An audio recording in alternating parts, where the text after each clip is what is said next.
This is my newly purchased Chiminea. This is about the 6th burn now. I'm going to try some cooking tonight. I've got a terracotta tile at the top there that I'm trying to heat up before I shove it inside the burn chamber. And got a couple of fire bricks there that I'll use to support the terracotta tile. Wait it to heat up and then see if I can do pizza on this thing.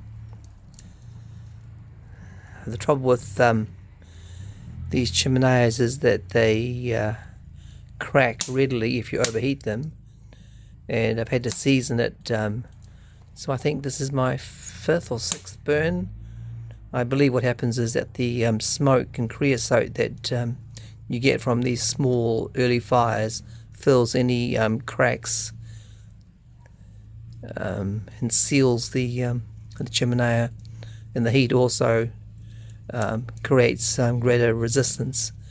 I think they're fired at about 900 degrees Fahrenheit. Anyway, I'm going to wait till that goes down to coals, and then I will put my pizza stone on top. Got overruled on the pizza, so first we put the griddle iron in, getting about 230 degrees Celsius on that, and got some chicken kebabs